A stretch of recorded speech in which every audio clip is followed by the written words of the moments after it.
Destination Monte-Carlo, l'essentiel de la vie en Principauté de Monaco, à découvrir sur Fréquence Évasion. Destination Monte-Carlo. Paolo Sarri, bonjour et merci d'être avec nous. Bienvenue dans Destination Monte-Carlo. Et bonjour tout le monde, bien sûr.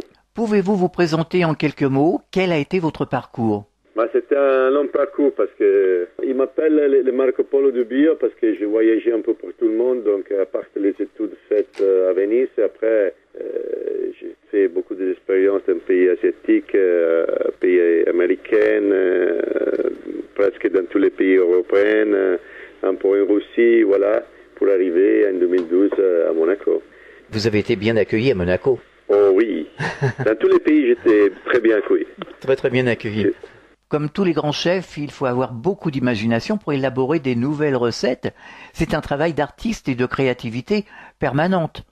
C'est un travail d'artiste d'un côté, mais il doit être aussi un travail responsable. Parce que moi, je dis tout le temps qu'un chef doit être comme un médecin, doit soigner ses clients. Donc, ce serait bien qu'à la base, un grand chef doit avoir des convictions, doit avoir des bases culinaires qui se rapportent à la gastronomie historique. Donc, ça, qu'est-ce que je veux dire? Et surtout, il doit utiliser des grands produits parce que un grand produit que ça rentre dans les ventres d'un client peut faire des biens pour la santé des clients.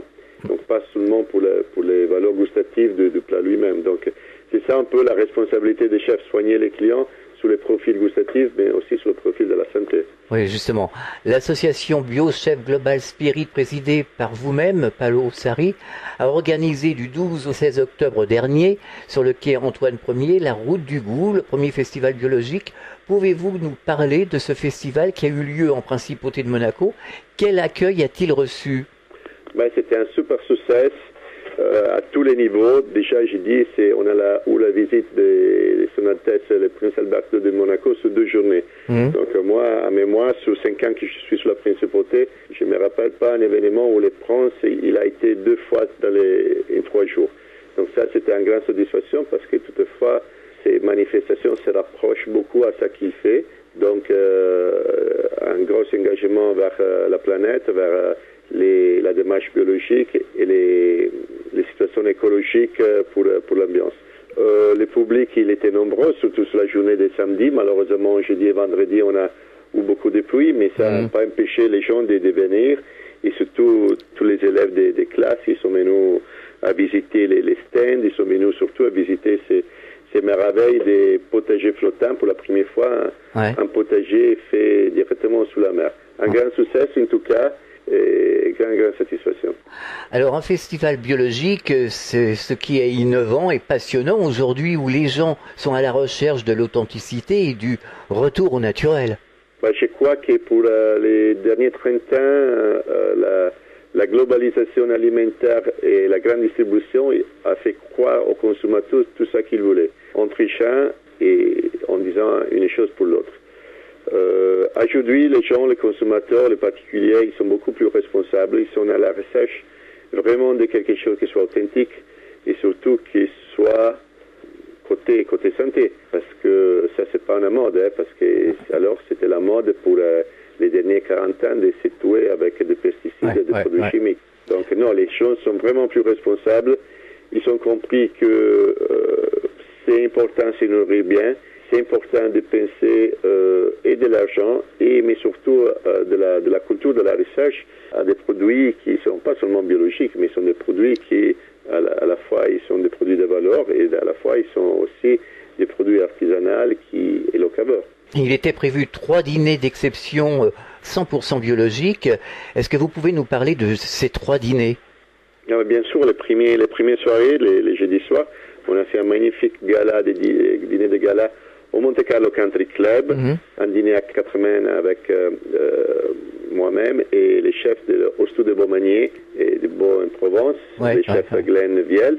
Donc un super dîner avec des grands vins de Provence aussi. Et les vendredis soirs, par contre, on a fait un gala très très sympathique parce que pendant l'après-midi, on avait associé 10 enfants avec 10 chefs de la Principauté. Ils ont travaillé ensemble dans l'après-midi pour préparer chacun un stand pour la soirée. Donc, ils ont travaillé autour d'un ingrédient chacun.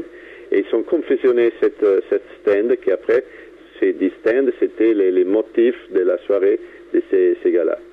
Et pour terminer, le samedi soir, nous avons associé un chef à un bateau avec la participation des Riva de Monaco Boat Service. Juste sous les pontons des Riva, nous avons 10 chefs qui associés à ce bateau, qui cuisinaient pendant l'après-midi et pendant la soirée. Les mêmes chefs, ils sont préparés avec leurs élèves qu'on a trouvés entre les publics et aussi les armateurs. Ils ont préparé la soirée des galas des samedi soir dans les tunnels de Riva Monaco Boat Service. Destination Monte-Carlo. Est-ce que vous pourriez nous présenter l'association BioChef Global Spirit? Oui, bien sûr. L'association BioChef Global Spirit, c'est une association monégasque. L'association a été créée l'année dernière. Et cette association, il a pour objectif plusieurs choses. La première chose, c'est surtout développement de la démarche biologique. L'association, ça qu'il fait, c'est de capitaliser les productions agricoles.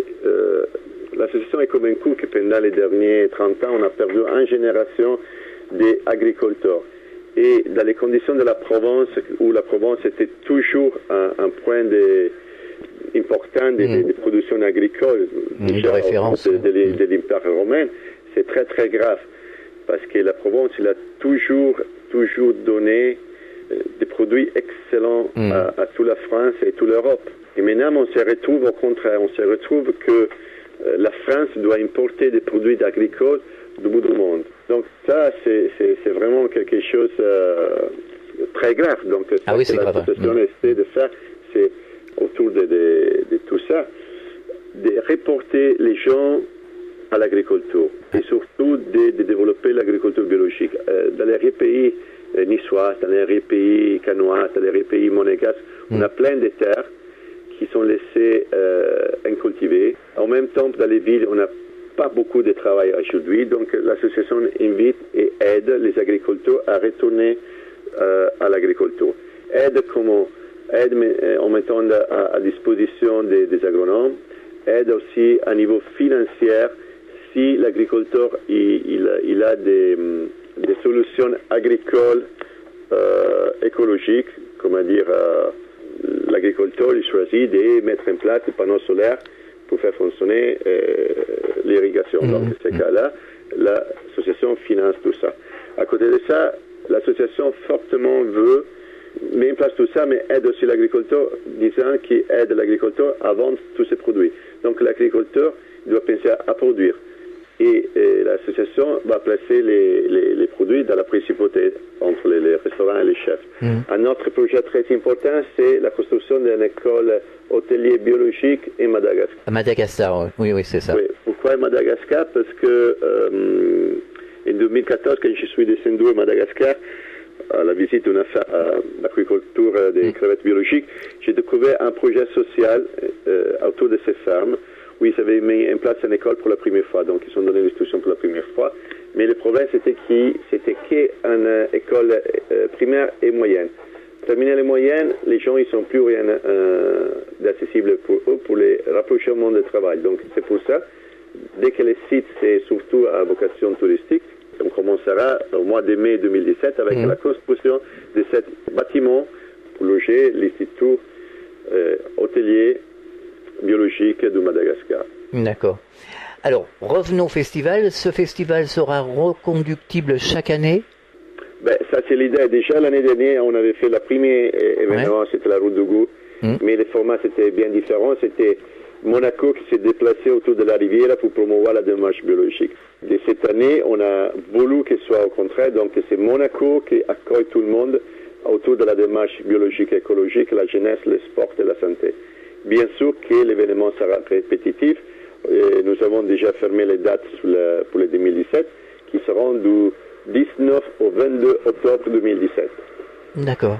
Vous avez des projets, Paolo Sarri? Mon projet primaire, c'est arriver à avoir un principauté 100% biologique. Oui. Est-ce que vous avez l'intention, ou peut-être que vous le faites, d'organiser des ateliers de sensibilisation, justement?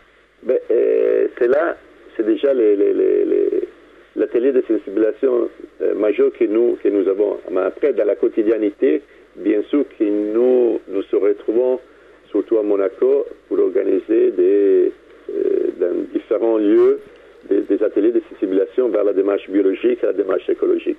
La route du goût termine un peu la saison 2016.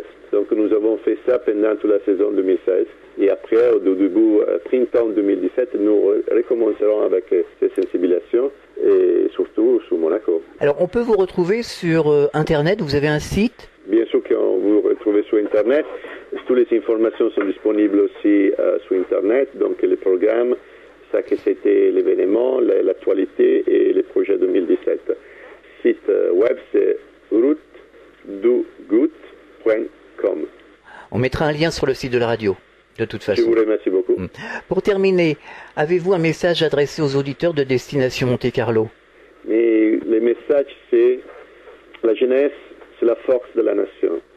Ça que ce soit la nation, que ce soit Monaco, que ce soit la France, l'Italie, l'Europe, le monde entier.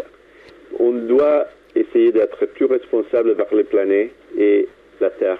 Parce qu'on ne peut pas demander à les prochaines générations de se prendre charge de tout ça que nous avons fait pour le passé. On doit commencer à être responsable et respecter la nature. Donc, s'approvisionner des produits biologiques et locaux. Avoir l'intérêt de protéger nos marchés, parce que acheter des produits locaux, ça signifie aussi incentiver les marchés locaux. Voilà, donner des places de travail et faire tourner l'économie locale. Donc c'est pas seulement un côté, on a plusieurs côtés, on a les côtés santé, les côtés gustatifs, parce que produits de saison, produits locaux, et on a aussi un côté économique, qui tout ça fait fonctionner l'économie locale. Merci Paolo Sarri et bon courage pour la suite et pour le festival en tout cas. Merci à vous et suivez-nous sur le site et sur la démarche biologique. Merci à tout le monde. Destination Monte Carlo, l'essentiel de la vie en principauté de Monaco, à découvrir sur Fréquence Évasion.